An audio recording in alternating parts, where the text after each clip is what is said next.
अस्सलाम वालेकुम। दी rising stars की एक नई एपिसोड के साथ आगा अब्दुलसत्तार हाजिर खिदमत है। अगेन बड़ी मुश्किल से मैंने जो है वो जगह बनाई है। एनीवे इसीलिए आपको एक कांधा थोड़ा सा झुका हुआ भी नज़र आ रहा होगा। चलिए मैं सीधा हो जाता हूँ थोड़ा सा। अच्छा जी, अब ये खुर्रम इलाही साहब जो अल्लामा इकबाल का चूरन बेच रहे हैं, ये उसका तीसरा पार्ट है। इसमें मैं बुनियादी तौर पे इकबाल ने जो गज़ाली की हवाले से बात की है। अब ये कहना यहाँ ज़रूरी है कि गज़ाली के हवाले से मुख्तलिफ़ राय हैं। कुछ लोगों का ख़्याल है कि उसने रिकन्स्ट्रक्शन ऑफ इस्लामिक थॉट में गज़ाली पर तनकीद भी की है, लेकिन शायरी में जो उसका है कि रह गई इसने बिला रूह बिलाली ना रही, फ़लसफ़ा रह गया तलक़ीन गज़ाली ना रही। तो कई लोगों का ख़्याल है कि वो जो है वो गज़ाली की मसलन इकबाल एक तरीके से गज़ाली का ही तसलसल दें। जो गज़ाली की इल्म दुश्मनी थी, जो गज़ाली की फ़लसफ़ा मंतक दुश्मनी थी, जो गज़ाली का एक स्टाइल था कि दूसरों के साथ इंटरैक्ट नहीं करना है, तकरीबन इकबाल का भी वही मामला है। और लेकिन उससे पहले खुर्रम साहब के ग़ालिबन कोई शहदाई थे, क्यूरियस एन के नाम से, उन्होंने जो है वो कमेंट्स किए और नीचा को उन्होंने, मैंने पूछा भी, फिर नीचा के हवाले से उनके कमेंट्स थे। अब नीचा को उनका दावा भी है कि उन्होंने बड़ा डिटेल में पढ़ा है। तो मैंने फिर सोचा कि मैं नीचा के कुछ कलेक्टेड जो कोट्स हैं वो आप लोगों के सामने पेश कर दूं ताकि लोग खुद डिसाइड कर लें। अब ये मुख्तलिफ ऑथर्स हैं जो कह रहे हैं कि नीचा ने क्या कहा, किस हद तक वो अवाम दुश्मन आदमी था। अब ये एक राइटर है, उसने कहा नीचे sings the praise of the noble morality and at the same time curses the ancestral aspirations of the slaves who invented goodness, freedom, equality, piety, and peace. Feminization, weakness of soul, refuge of the weak.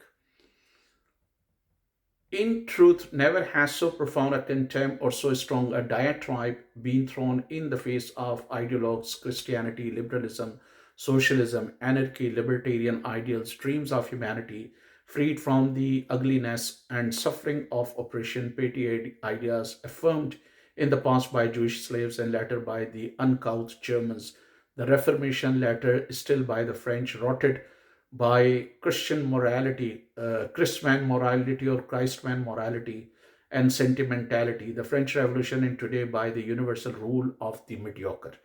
These are the worst symptoms of decadence. ये the Twilight of man में नीचे ने तस्करा किया। अब आगे वो लिखता है नीचे, in order for one Pascal to think it is necessary that the majority of human creatures live the existence of beast of burden, working the land, living without hope. This is the natural state of the mediocre who are the most numerous. Let them serve. Their sufferings matter little. अब ये देखें, जो जो मैं ये argument दे रहा हूँ कि नीचे ने जहाँ आदम हुर्रियत की बात की है, या हुर्रियत आदमियत की बात की है, इंसानों की आज़ादी, भाई वो सबको आज़ादी की बात नहीं कर रहा था। उसके जहन में जो थे एक अशराफिया के लोग थे, सिलेक्टेड लोग थे। वो तो अफलातून तक भी नहीं पहुंचा। मसलन अफलातून का ख्याल ये था कि ट्रेनिंग देकर फिर भी आप मुख्तलिफ किस्म के लोग आ सकते हैं। इवन अफलातून उस ट्रेनिंग में ख़वातीन को भी शामिल करता था कि ख़वातीन भी रूलर्स बन सकती हैं ट्रेनिंग के थ्रू। और इब्न रुश्द का भी यही ख्याल था कि ख़वातीन भी रूलर बन सकती हैं। तो नीचे जो है, और ये 19th सेंचुरी में कह रहा है, याद रहे कि 1830s या 1840s में इंग्लैंड में स्लेवरी ख़त्म हो गई थी। तो यहां पर वो क्लियरली कह रहा है कि जी जो वास्ट मेजोरिटी है वो जानवरों की तरह काम करते हैं, तो करें एक पास्कल के लिए, लेट देम सर्व। और कहते हैं देयर सफरिंग मैटर लिटिल, उनकी जो मुश्किलात हैं, मसाइब हैं, उनकी कोई वक़्त नहीं है। Since thanks to their harsh labors, virile and refined aristocracies are able to live, cultivating their lovely customs, the arts, the pleasure of war, the pleasures of war. अब मुझे नहीं पता कि वॉर के क्या प्लेजर्स होते हैं। मसलन वॉर अगर पूरी दुनिया में आप उठा के देखें, जो जूलियस सीजर था, जो one of the Julius Caesar जैसे लोगों को नीचा ने बड़ा रोमांटिसाइज किया। उसने 1 मिलियन लोग तो गोल में मारे थे। एक 1 मिलियन को वो जो है गुलाम बना के लाया था। गोल उस दौर का, आज का समझ लें कि फ्रांस के कुछ इलाके या मोर और लेस फ्रांस के अच्छे खासे इलाके। Pleasures of war, intellectual research, dominant races and inferior races. अब उसके बाद भी लोग कहेंगे नहीं जी नीचा रेसिस्ट नहीं था। Until today, every elevation of the human time has been the work of an aristocratic society. And this will always be so.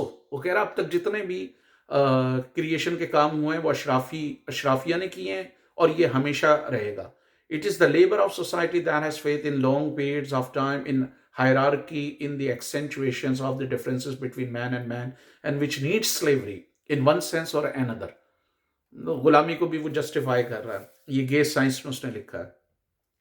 The servitude of the greatest number is the condition for the progress of civilization. इंसानों की एक बड़ी तादाद की गुलामी तहजीब की तरक्की के लिए, सिविलाइजेशन के लिए, तरक्की के लिए जरूरी है. अब लिखता है, the hour returns ever reborn, the hour in which the masses are disposed to sacrifice their lives, their fortune, their consciences, their virtue in order to procure that superior joy and to rule a victorious and tyrannical arbitrary nation over other nations. Colonialism को justify कर रहा है यहाँ पर. अब ये मुझे नहीं पता ये जो क्यूरियस साहब हैं जो जिन्होंने ये लिखा है उन्होंने ये पढ़ा या नहीं पढ़ा. मैंने कहा कि मैं लोगों की नज़र कर दूँ. The people may be the best जज. We have entered the age of classical war, the scientific and at the same time popular war, of war made great through the methods, talents and discipline employed. All the coming centuries will look with envy and awe on this age of perfection. अब ये mainly Europeans को वो कर रहा है कि Europeans का sense of pride. We stateless persons, good Europeans, reflect on the need for a new order as well as new slavery.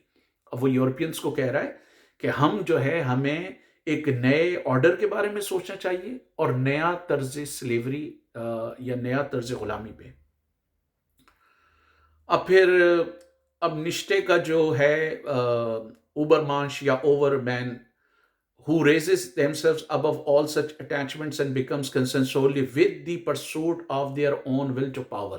मसलन प्योर सेल्फिशनेस, नीचा ने जो बात की है प्योर सेल्फिशनेस की बात की है. ठीक है, तो ये बुनियादी तौर पर आगे वॉल्टर कॉफमैन ने उसके हवाले से लिखा है, नीचा's ideology is for the few human beings who raise themselves above the all too human mass. अब ये जो लोग कह रहे होते हैं ना कि नीचा जी बड़ी इंसानियत और सारे इंडिविजुअल, और भाई सारे इंडिविजुअल्स वगैरह कोई बात नहीं, और नीचा की फिलॉसफी में जितनी ये जुर्रत वरत की बात की है ये सारी अशराफिया की है. असल जुर्रत वो होती है कि आप अपनी से बड़ी ताकत को चैलेंज करें. उस हवाले से तो स्पार्टकस की बगावत है, रॉबिन हुड के वो हैं, चार्टिस्ट मूवमेंट इंग्लैंड में रही है, फ्रेंच रेवोल्यूशन के बाद वहाँ जो पेरिस कम्यून लगाए, जंजी रिबेलियन जो अब्बासीद के उसमें हुई है. अब मैं इन साहब को और जो भी नीचे को डिफेंड करते हैं मैं चैलेंज करता हूं कि ज़रा आप कहीं पे दिखाएं कि नीचे ने उन बगावतों को कभी अप्रिशिएट किया हो. हालांकि वो बगावतें, स्पार्टकस की बगावत रोमन एम्पायर से लड़ रही है, रोमन एरिस्टोक्रेट से जो बहुत ज़्यादा पावरफुल है, बड़ी जाबाजी से लड़े. इसी तरह जिस तरह स्कॉटिश लड़े, दी आयरिश लड़े इंग्लिश रूल के खिलाफ, नीचे की आपको उसमें राइटिंग में कहीं उनकी अप्रिसिएशन नजर नहीं आएगी. और ऐसा मुमकिन नहीं है कि नीचे को इन तमाम चीजों से जो है अवेयरनेस ना हो. Those who fail in pursuit of the will to power furthermore are for Nietzsche base, peace, not even worthy of looking upon. तो ये बुनियादी तौर पे फिर आगे वो मजदूरों के हवाले से लिखता है, no compensation for the proletariat. He rejected the idea that workers deserve redress or repayment for suffering. He called socialism pro-worker equality the tyranny of the weak driven by the resentment. No blame the wealthy for revolution gluttony. He saw revolution as the envy of lower classes, not just a reaction to rich excesses. तो ये सारी बुनियादी तौर पे चीज़ें थीं जो मैंने कहा कि मैं फ़िलहाल उनके कोश गुजार कर दूँ. ये पार्ट 3 है. अब मेरे ख्याल से मैं अगले पार्ट में, पार्ट 4 में जो है वो गज़ाली के हवाले से बात करूँ, गज़ाली और इकबाल. तो इसमें जो है मैंने नीचा के हवाले से कुछ मोर पॉइंट्स, बहुत सारी किताबें नीचा पे लिखी जा चुकी हैं. तो खुर्रम इलाही साहब को नाम पढ़ने के अलावा अगर लोगों को डिटेल में पढ़ने की तौफीक हो तो उनको फिर पता चले कि नीचा पे जो है क्या किस तरह का क्रिटिसिज्म. दैट डजंट मीन कि नीचा एक बड़ा फ़लसफ़ी था, एक बड़ा मुफ़क्किर था, उससे कोई डिनाई नहीं कर रहा. लेकिन उसको सर पे बिठाना, उसको रोमांटिसाइज करना, उसकी पूजा करना, I think it does not make any sense. तो मैं अगले उसमें अल्लामा इकबाल ने भी ऐसा किया तो गलत किया. अल्लामा इकबाल ने तो इन अ वे मुसोलिनी और हिटलर को भी बहुत सारे लोग कनेक्ट करते हैं उनकी आइडियोलॉजी को. तो اس پر بھی بات کی جا سکتی ہے. تو فار ناؤ یہ تیسرا پارٹ ہے. میں چوتھے پارٹ میں پھر غزالی اور اقبال کے حوالے سے بات کروں گا.